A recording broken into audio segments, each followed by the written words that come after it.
8:41 de la mañana, estamos de vuelta. Esto es Buenos Días por VPI TV. Estamos en vivo. Hoy vamos a hablar de un tema de vital importancia que tiene que ver con la seguridad y la prevención en nuestros hogares. Para eso tenemos al experto en primeros auxilios y emergencias, Miguel Azal, quien está listo ya para conversar con nosotros. Miguel, saludos, feliz tarde en España, bienvenido. Muchas gracias, es un placer estar con vosotros y allí, bueno, buenos días, que es por la mañana temprano.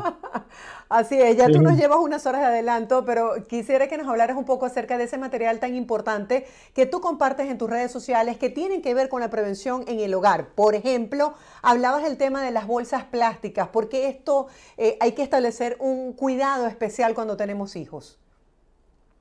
Claro, yo hablo de prácticamente todo lo que es prevención, seguridad y luego lo que es primeros auxilios, ¿vale? Ok. Doy nociones básicas a todos los ciudadanos para que todo el mundo lo comprenda de la manera más corta, sencilla y rápida y que lo pueda atender. En el tema de las bolsas de plástico y los bebés, sobre todo, es un problema que está ahí, que existe, pero que muy poca gente sabe. Y mucha gente tiende a terminar de cambiarle el pañal con la última bolsa y dejar la bolsa cerca del niño, donde el niño pueda alcanzarla. O bolsas de plástico, que a veces los niños están aburridos y tienen a mano una bolsa y cogen la bolsa de plástico. El principal problema de todo esto es que el niño, la bolsa, como veis, solo tiene un agujero normalmente y el niño tiende a investigar. Ese bebé, este pequeño, tiende a investigar y tiende a meterse la bolsa en la cabeza y realmente los niños, los bebés, todavía tienen una función que es que cuando respiran se sufren un espasmo, es como el espasmo por sollozo. Ven que no pueden quitársela y al final corta la respiración. Es en ese momento cuando es probable que tu hijo se pueda asfixiar. Entonces, si vemos bien todos los juguetes y todas las bolsas que tenemos, hay que leer bien las instrucciones donde te dice,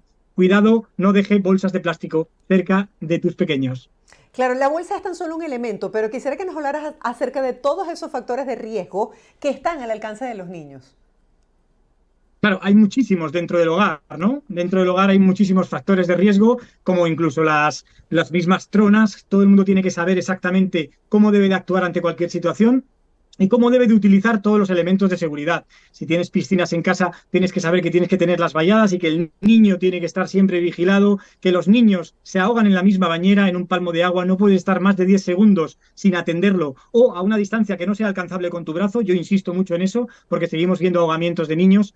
Las sartenes, todo lo que sea fuego dentro de la casa no puede estar al alcance de un niño. El mango de una sartén no puede estar sobresaliendo fuera de la cocina y que el niño pueda tocar y el aceite hirviendo pueda provocar una desgracia, al igual que los enchufes, que prácticamente todos vienen protegidos, pero deben seguir estando protegidos y debemos de incidir en todo eso. Y todos los elementos de seguridad, de lo que son todas las tronas, todas las silletas de los niños, las correas, el peligro de las correas, saber utilizarlas bien, mantenerlo bien agarrado y bien atado en las correas y saber que un niño solo dentro de una trona puede, con las correas sin atar, puede asfixiarse en un momento determinado colando la cabeza por un sitio donde no debía y son continuos peligros que debemos de aprender. Esto es lo que yo muestro en mis vídeos.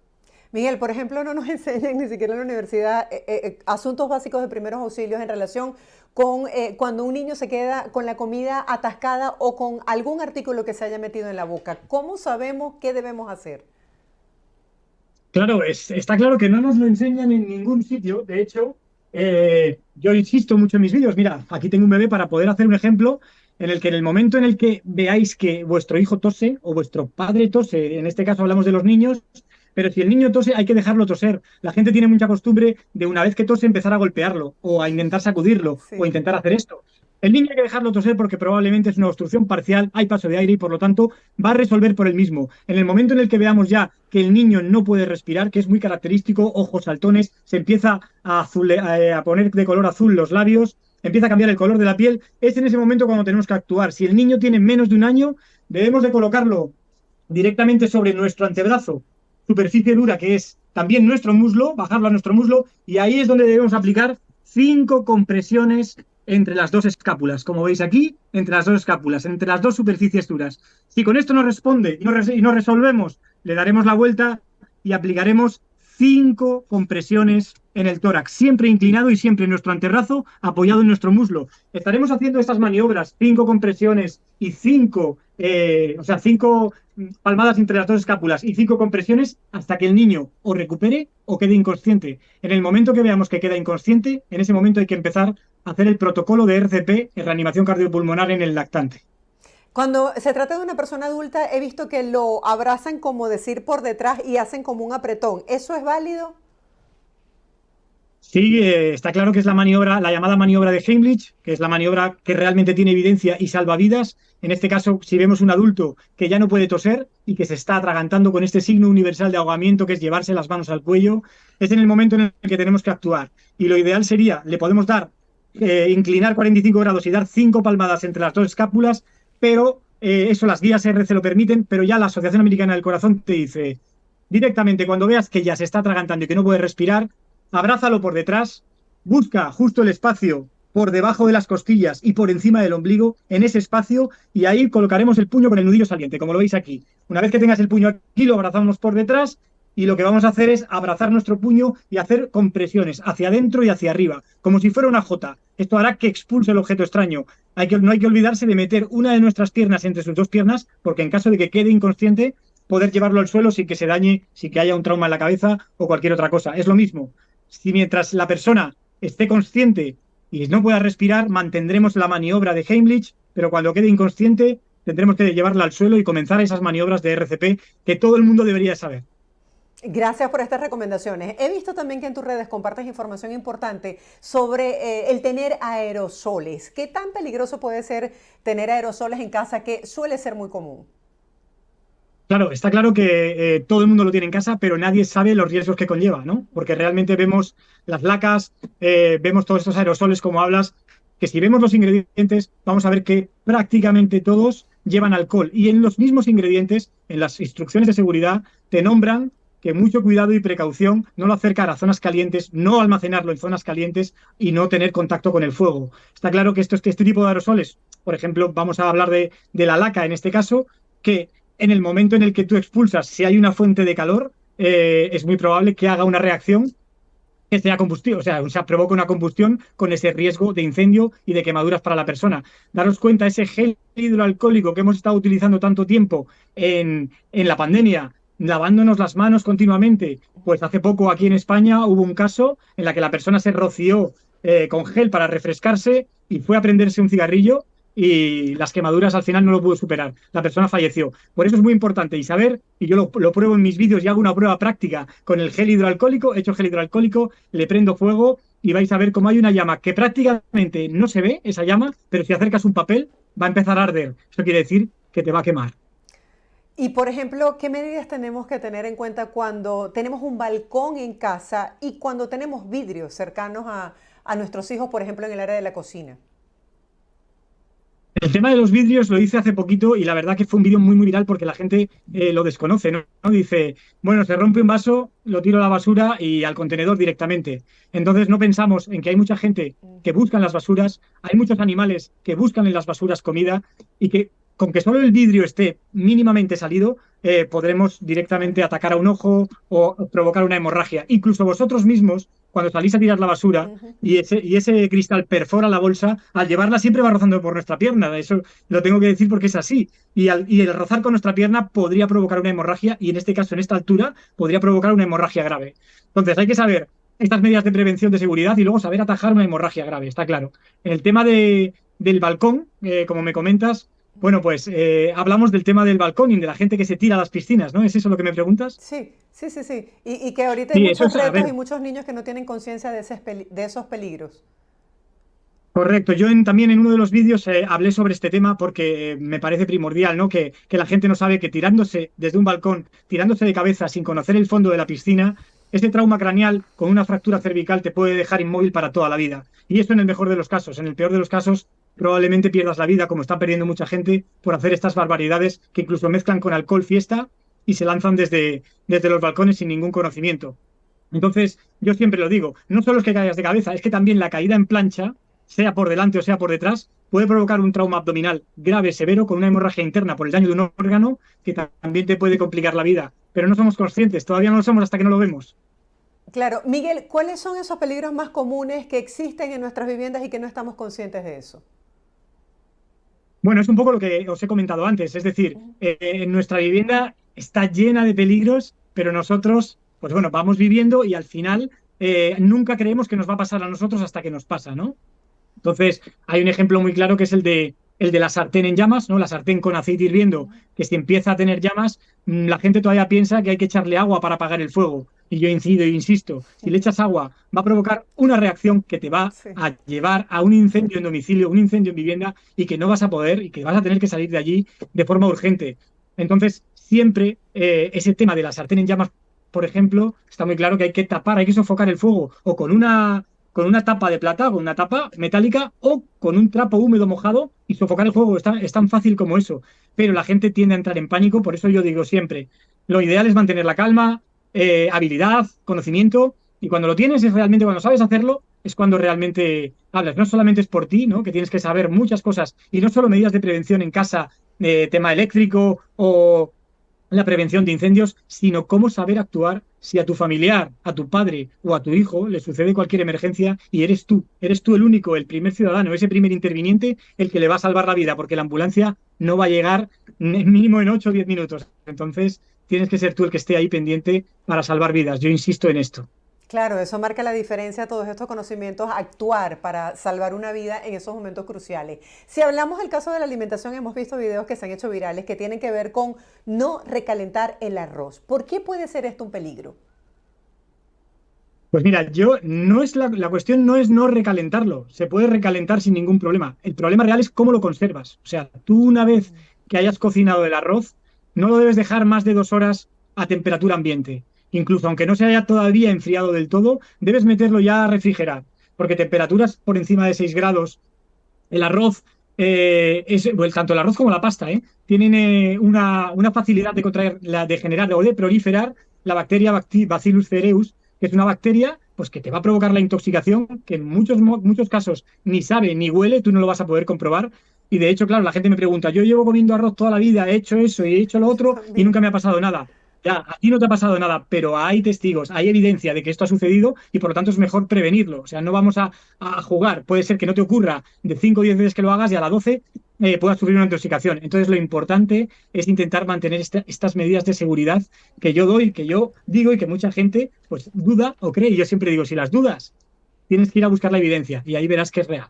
Ok, además de tener un kit de emergencia, ¿cómo prepararse uno para una emergencia cuando de pronto decimos, no, es que yo no puedo ver sangre, es que yo no actúo, es que me quedo en shock?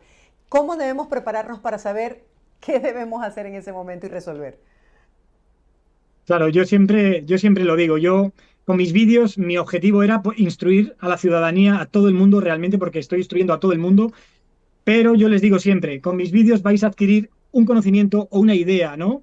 Que en algunos momentos he recibido comentarios de gente, y muchos de hechos, de gente que ha salvado la vida de su hijo, ha salvado la vida de su padre por uno de mis vídeos. Pero yo siempre digo, recibe el vídeo, coge la idea y a partir de ahí lo que tienes que hacer es irte a hacer un curso de primeros auxilios con un instructor competente y hacer la práctica, porque realmente es como se adquiere la habilidad, haciendo la práctica.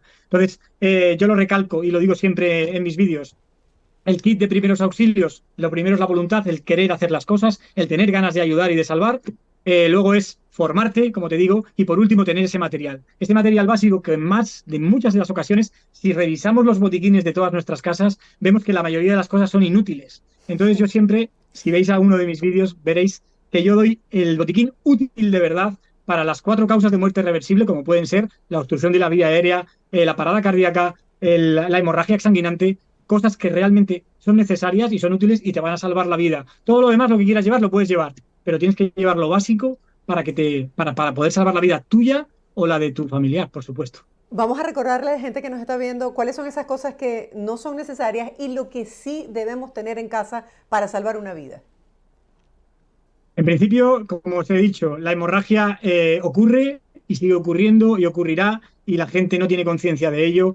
Todo el mundo debería de tener un torniquete homologado comercial en su casa, todo el mundo debería de tener un vendaje y si es un vendaje israelí, mucho mejor para hacer una compresión después de haber controlado la hemorragia.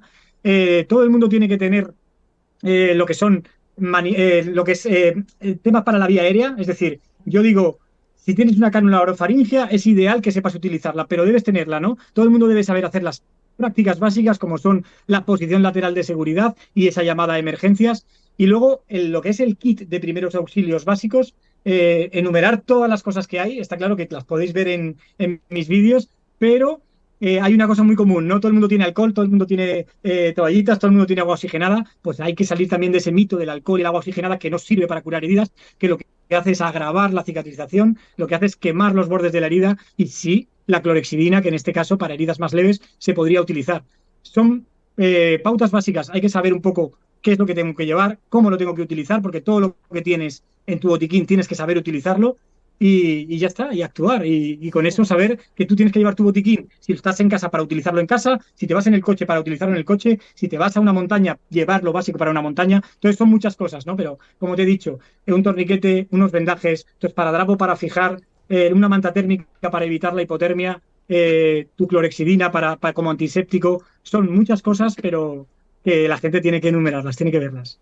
Sí, Miguel, nosotros en América Latina y particularmente en Venezuela nos enseñan a utilizar como remedios caseros del momento, como azúcar, café, sábila, para una quemada, para cuando te cortas. ¿Esas cosas son recomendables o qué piensas sobre estos remedios que nos enseñan las No. abuelas? Ya te digo, nosotros nos basamos en evidencia y entonces a raíz de ahí, que en algún momento algún elemento de fortuna te puede valer, como por ejemplo un torniquete improvisado en un momento dado podría funcionar, pero el 60% del 60-90 es una tasa de fallo. O sea, nunca se puede recomendar un torniquete improvisado siempre que lleven uno comercial y homologado. Como dices en el tema de las quemaduras, no es tan difícil atajar una quemadura, ¿no? En la que solamente, si es una quemadura de primer grado, para cortar esa evolución a segundo grado, simplemente debemos de utilizar agua corriente, agua fría corriente y mantener enfriando la quemadura. No hace falta ni echarle miel, ni mostaza, ni pasta de dientes, ni muchas cosas, ni muchos remedios que nos dicen que lo que van a provocar al final es complicar, infectar y empeorar la situación. Entonces, bueno, saber que hay muchas emergencias, muchos primeros auxilios, como yo nombro muchos en mis vídeos, pero el tema de los remedios caseros es mejor no utilizarlos porque no tienen evidencia y en ocasiones te pueden funcionar, como te decían las abuelas, en ocasiones te pueden no hacer ningún daño, pero en otras te puede agravar.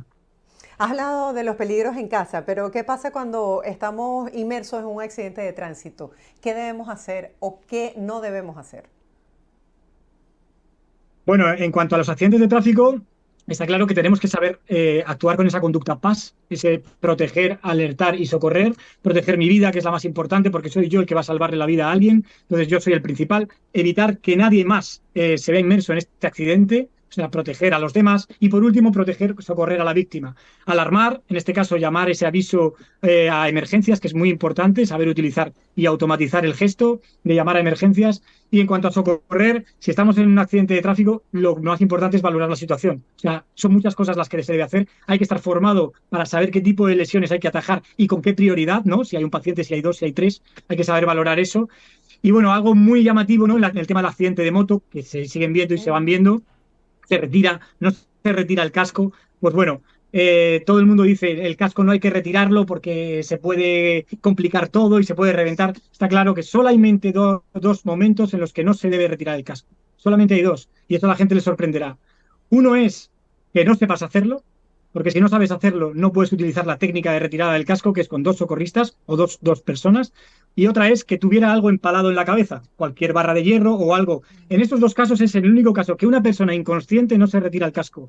A todas las demás personas inconscientes que sepas hacer la técnica y puedas retirar el casco, hay que retirar el casco, porque el casco supone y puede suponer un compromiso de la vía aérea y tú no vas a saber si realmente pueda estar respirando o no, o pueda tener comprometida la vía aérea, y en ocasiones la hemorragia exsanguinante por un scalp, por una herida en la cabeza, la va a tener con el casco puesto y sin el casco puesto. Y con el casco puesto no la vas a ver. Por lo tanto, podríamos hablar mucho del tema del casco y de muchas otras cosas, pero Sí. bueno, es para que Quedará para un quede segundo claro que programa. Miguel, se nos acaba el tiempo. Por último, brevemente, ¿tu libro está listo? pues mi libro está terminado y simplemente está maquetándose, está a punto de salir. Hablamos de 15 días aproximadamente. Lo que he hecho ha sido remover todos los que son mis casos de primeros auxilios, 106 casos que irán expresados con un texto. Luego habrá una secuencia en fotografías y a partir de ahí un código QR y un enlace también en el ebook que te redirigirá directamente a mi vídeo, a un canal donde están todo explicado, cada caso explicado por mí. Creo que va a ser muy útil para meterlo en las escuelas, para que todo ciudadano aprenda, porque está hecho para todos vosotros, para toda la gente, para que todo el mundo lo entienda y todo el mundo lo pueda utilizar. Y creo que va a salvar muchas vidas, de verdad.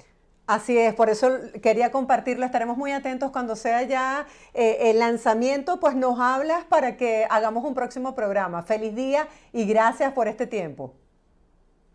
Muchas gracias, ha sido un placer estar con vosotros. Muchas Miguel gracias por Azala, difundir. sí lo pueden conseguir a través de las redes sociales con toda esta información de utilidad que tiene que ver con cómo actuar en esos momentos de emergencia, cómo poner en práctica los primeros auxilios.